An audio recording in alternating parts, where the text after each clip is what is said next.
Here are 9 ad tips for small business owners who want to run ads on Meta platforms. So that's Facebook, Instagram, and so on, and you want to get good results. So let's dive into it, shall we? The first tip is to have a proper plan for your promotion. So I see this a lot where business owners, they just get up and hit boost post or hit promote without having a proper ad strategy.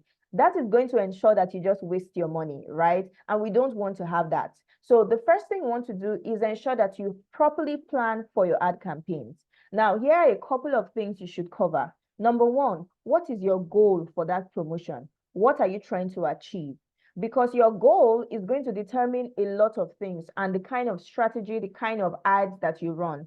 So are you trying to increase brand awareness for your business? Are you trying to grow your audience? Are you trying to generate leads? Are you trying to get people to pay you? That is, you're going for sales, right? So your goal is going to determine a lot of things. So just sit down and draft out what you're trying to achieve before you set anything in motion. The second thing you're going to want to plan for is your audience. So who is your target audience for this promotion, right? Who are the exact people you're trying to get to give you their money or to convert in whatever way or based on whatever goal that you have? You want to go ahead and flesh this out. What are their characteristics? How old are they? Where do they live? What are their job titles? What are their interests, their hobbies? Where do they go to get information in terms of what pages and so on, right? You need to define your target audience so that later on when you're setting up your ad, you can use this information to do your targeting, which we'll talk about later on in this video.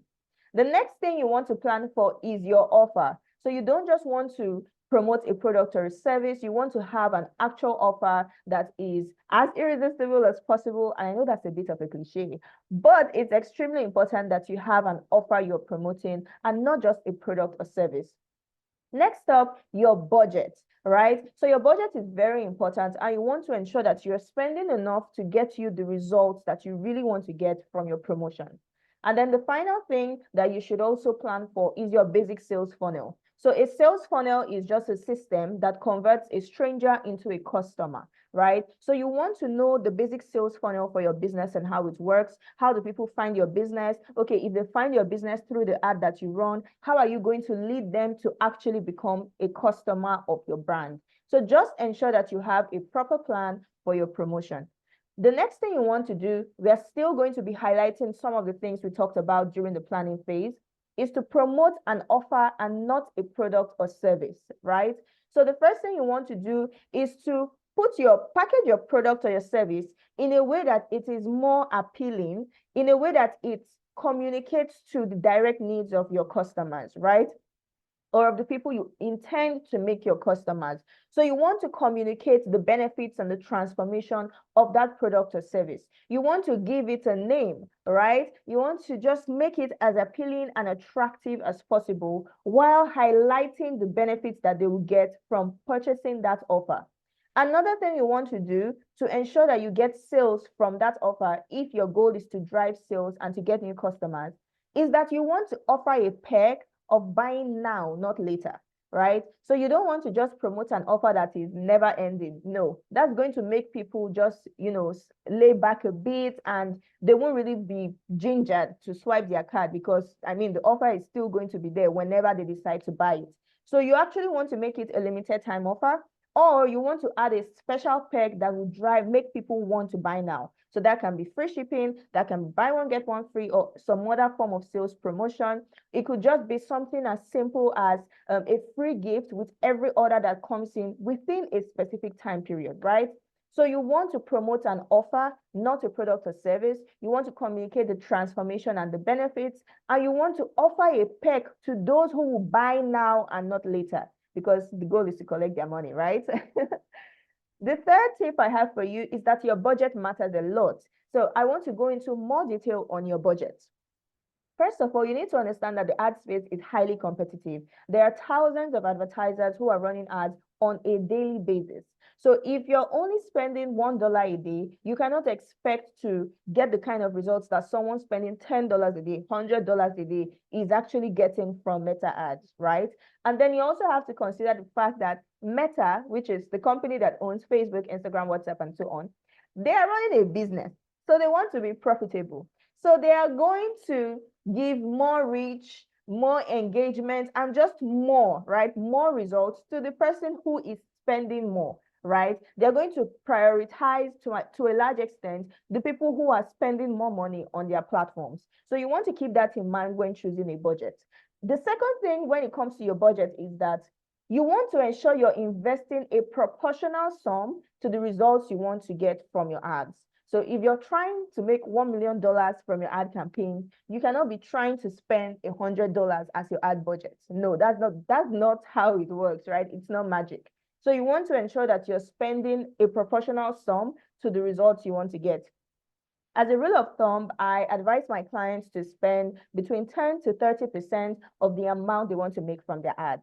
So if your target is to make 100,000 in sales or in revenue from that ad campaign, then you should be planning to spend 10 to 30% of that on your ad campaigns, right? So that's a good place for you to start from. Let's go over to tip number 4. You need to choose the right ad objective. And this is very important because the ad objective you choose can make or break your campaign. If you're trying to get sales, but you choose the traffic objective, you're going to be very disappointed. If you want to, get sales and you choose the awareness objective, you're going to be extremely disappointed. So don't try to game the system by choosing an objective that is cheap, right? No.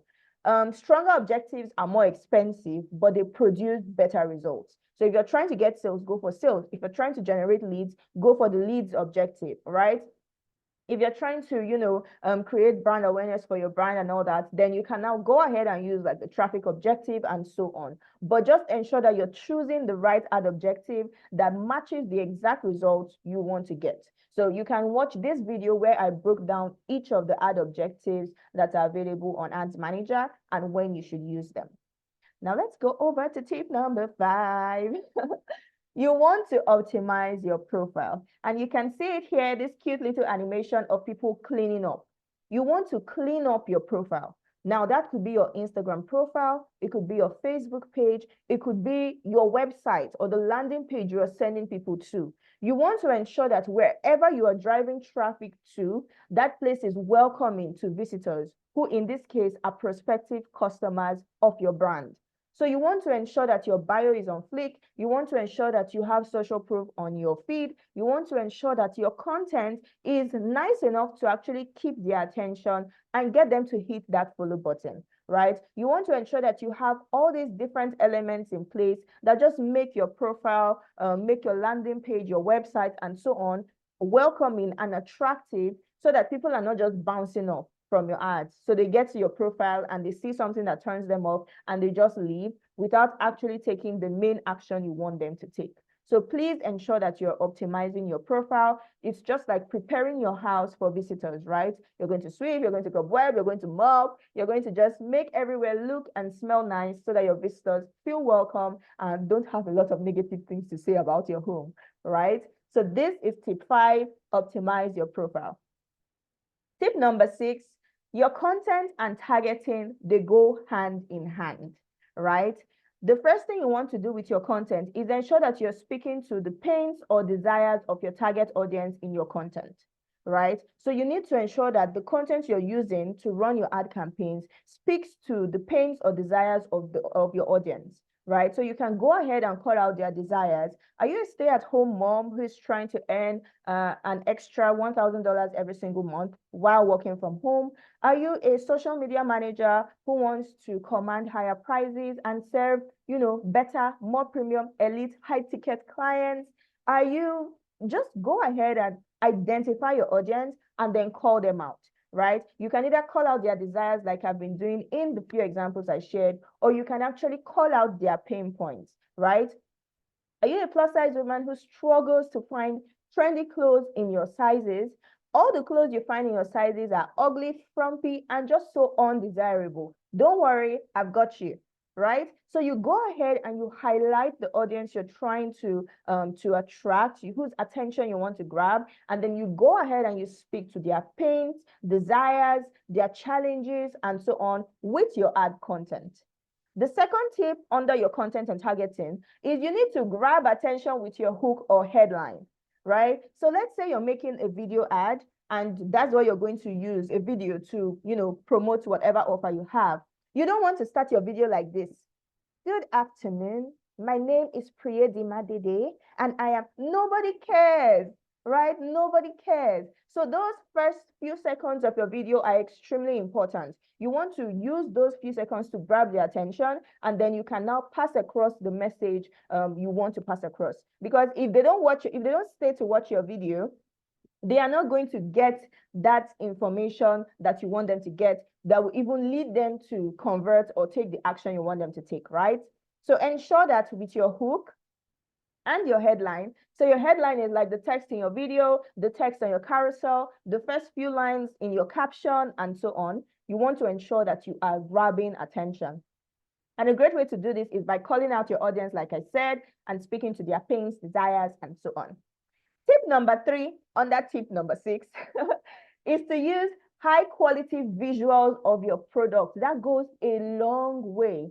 Because if you're selling food, for example, I want to look at the picture or video you're using and I want my mouth to water, right? I want to look at that dress you're selling and imagine myself in it because of how good it looks. So regardless of what you're selling, whether it's a car, whether it's real estate, whether it's a water bottle, whether it's lip gloss, ensure that you're using high quality visuals of that product, right? It would go a long way in getting people to be interested in it, to desire it, and to eventually convert.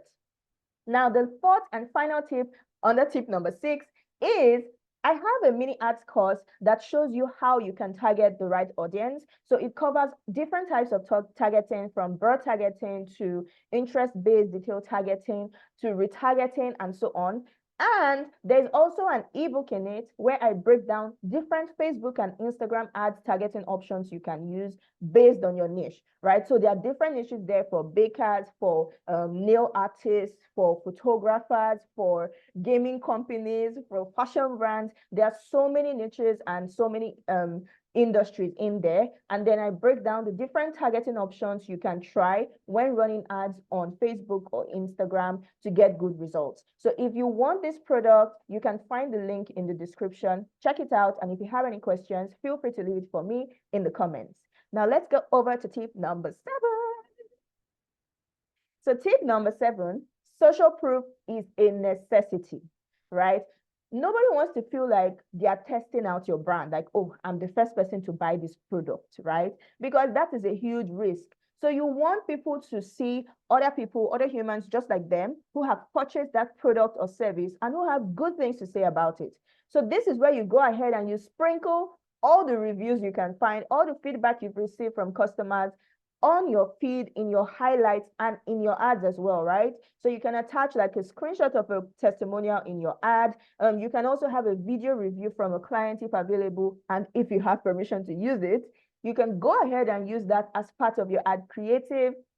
But ensure that you have testimonials and reviews on your feed. You can upload them to your stories and then add them to a highlight as well, which you can call client reviews or testimonials, so that people who see your ad and go over to your profile, they can see those testimonials there and just know all the good and the positive things that people are saying about your brand. So you can also include some negative reviews. Let it not be as if you're a dishonest business owner, but then you can also talk about how you're addressing these negative feedback, right? So if, for example, someone says, oh, I got my order and the dress is lovely, but the packaging, it came a bit crumpled and just unappealing, you can now use that to say, we received this feedback from a customer and we just knew that we had to change our packaging. So here's our new and improved packaging that we use to send out new orders after receiving this feedback.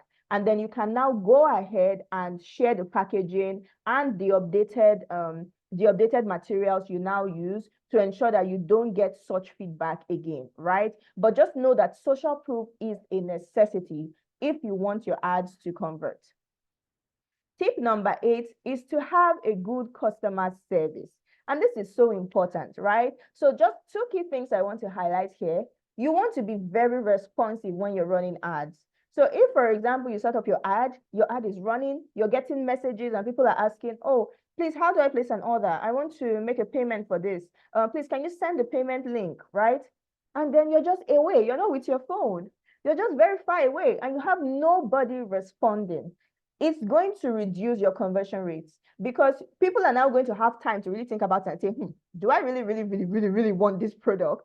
And then the time you took to respond to them, they've changed their mind. They're like, I don't really need this, or let me look for a substitute, right? So you want to be as responsive as possible so that you can close those sales as soon as they're coming into your DM.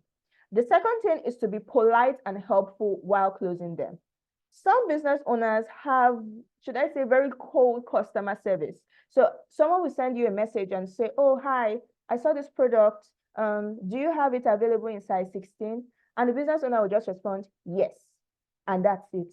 And then the customer is like, okay, can I see a picture of it? Okay. And then you send one picture. You need to be polite, number one, and you need to be helpful while also trying to close them. You're not going to close them with your one-word answers. It's not going to work. So you want to ensure that you are providing the information that they need, anticipating their needs, of course, and then providing that information to ensure that they have all the information they need to make that decision and actually convert, right? So someone says, oh, do you have this available inside? Oh, yes, we do. We have it available. Here's a picture of our model in the same size. It's also available in different colors, in red, green, orange, and purple. And these are the details that you need to actually make this purchase, right? If you have any questions, please let me know, right? So you're actually going ahead to be polite and helpful and then leading them towards making that purchase and giving you their money. The ninth and final tip is to have a follow-up strategy, because sometimes you run ads and a lot of people, they don't convert immediately, right? So you need to have a strategy to follow up people who are interested but did not take that step to convert initially. So I have two tips for you here. The first one is to label and check in with leads. So you can label people who start conversations with you on Instagram, on WhatsApp, on Facebook, right? So ensure you're doing that. When someone sends a message, label them. If they make a payment, you can move them over to the paid label, right? If they don't make that purchase, you can have a strategy where you say, okay, I will come back to follow up the next morning, right? Maybe using FOMO to say, oh, this product you asked about, we have only 5 units in stock. Please be honest. If you don't have 5 units in stock, don't say you have 5 units in stock, right? Or you can say, our 20% discount offer is going to end tonight. So I wanted to pitch in a reminder before you forget, so you don't miss out on saving 20% off your order, right? So that's the first tip under your follow-up strategy. You want to label your leads as they come in so that you can check in with them and follow them up until they swipe their cards, right? And then the second tip is to use retargeting ads to keep your offer top of mind. So retargeting ads are ads you run and you show to people who have already engaged with your Instagram account, Facebook page, website in any way, shape, or form before, right? So you run these ads and it just shows to these people repeatedly. So if you've been running ads promoting an offer, you can actually set up another campaign or another ad set with retargeting ads that will just put your offer in front of this same set of people and keep your offer top of mind, right? So that they just remember the offer, you know, they have it in mind. They can see, oh, this offer is about to disappear. It expires in a couple of hours or in a couple of days and so on. So retargeting ads should be part of your follow-up strategy to keep that offer top of mind and just have people constantly remembering the offer so that they can go ahead and convert and take action. If you found this video helpful, give it a like, share a comment with me. Just tell me which of these tips you'll be applying going forward. You can also tell me the type of business you run and maybe leave your Instagram link for me to check it out. Don't forget to check out Visibility Unlocked, my mini ads course. It is linked in the description. Subscribe to my channel for more videos like this. I share tips, strategies, and tricks to help you run more profitable meta ad campaigns for your business. I'm going to see you in the next video. Bye.